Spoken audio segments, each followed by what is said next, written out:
A fire caused by a burst gas pipe spread to several homes and sent a fireball soaring into the sky outside Malaysia's largest city Tuesday, injuring more than 100 people. According to Associated Press, the towering inferno near a gas station in Putra Heights outside Kuala Lumpur was visible for kilometers and lasted for several hours. It happened during a public holiday as Muslims, who are the majority in Malaysia, celebrate the second day of Eid. National oil company Petronas said the fire started at one of its gas pipelines at 8:10 a.m. and the affected pipeline was later isolated. Disaster management officials said shutting the valves will eventually snuff out the fire. The flames, 20 stories high at one point, were small enough for firefighters to approach around 2:45 p.m., the Selangor State Fire Department told the Star newspaper. At least 49 houses were damaged and 112 people were injured, with 63 sent to the hospital for burns, breathing difficulties and other injuries. Selangor Deputy Police Chief Muhammad Zaini Abu Hassan was quoted by National Bernama News Agency as saying. Selangor Chief Minister Amiruddin Sherry said the fire department evacuated nearby homes as a safety measure and the residents will be placed in mosques nearby until the situation is under control. Pictures and videos of the fireball went viral on social media, with some residents saying they felt a strong tremor with the doors and windows of their homes shaking. Petronas said 3 gas stations were closed as a precaution, though they weren't affected, and investigations are still underway.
The fire has been reduced.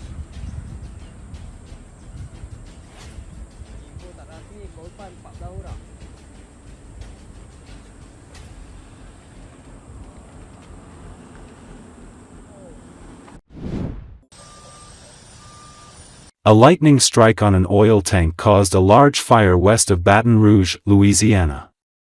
According to Associated Press, WBRZ-TV reports the blaze likely started when a tank was struck by lightning before spreading to another Monday morning in Livonia, Louisiana.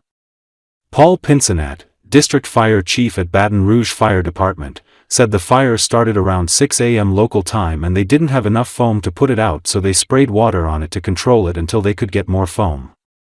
The foam caused the fire to get under control quickly.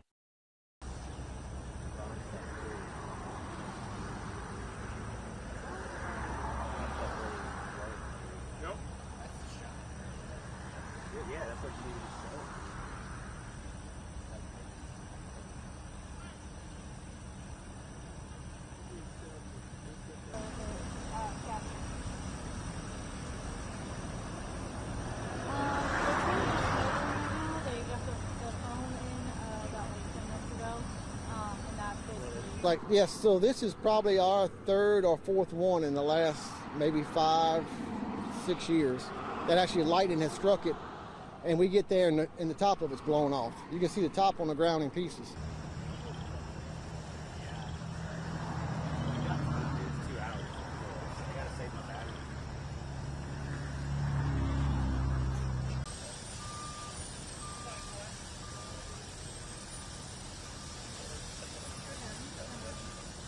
When they arrived on scene, you had two storage tanks, and the tanks are mostly water with some residual oil, and the amount of foam that we carry is not enough.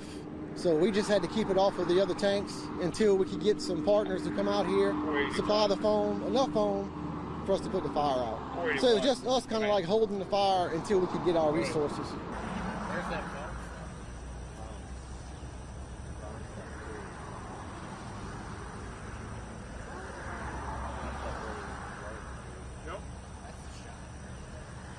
Yeah, that's what you need to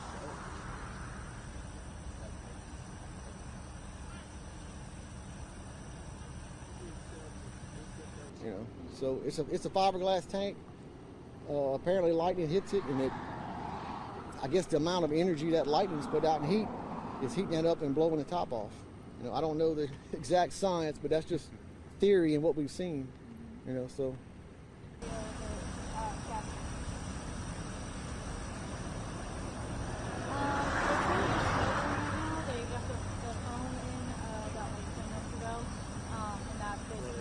Yes, so this is probably our third or fourth one in the last maybe 5-6 years that actually lightning has struck it, and we get there and the top of it's blown off. You can see the top on the ground in pieces.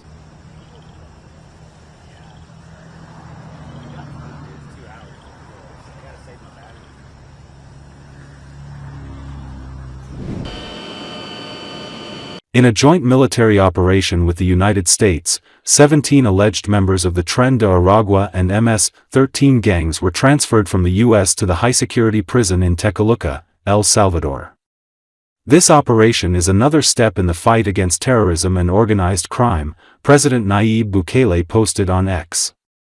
According to Associated Press, the deportations took place despite U.S. District Judge Brian E. Murphy temporarily blocking the Trump administration Friday from deporting people who have exhausted legal appeals to countries other than their own without first being allowed to argue that it would jeopardize their safety. On Wednesday, U.S. Homeland Security Secretary Kristi Noem visited the terrorism confinement center where Venezuelans who the Trump administration alleges are gang members have been held since their removal from the United States. Noem's trip to the prison, where inmates are packed into cells and never allowed outside, comes as the Trump administration seeks to show it is deporting people it describes as the worst of the worst. The Trump administration is arguing in federal court that it was justified in sending the Venezuelans to El Salvador, while activists say officials have sent them to a prison rife with human rights abuses while presenting little evidence that they were part of the Venezuelan Tren de Aragua gang. The Venezuelans were removed from the U.S. this month after Trump invoked the Alien Enemies Act of 1798 and said the U.S. was being invaded by the Tren de Aragua gang. The Alien Enemies Act gives the president wartime powers and allows non-citizens to be deported without the opportunity to go before an immigration or federal court judge. A central outstanding question about the deportees' status is when and how they could ever be released from the prison, as they are not serving sentences. The Trump administration hasn't identified who was deported or provided evidence that they're gang members.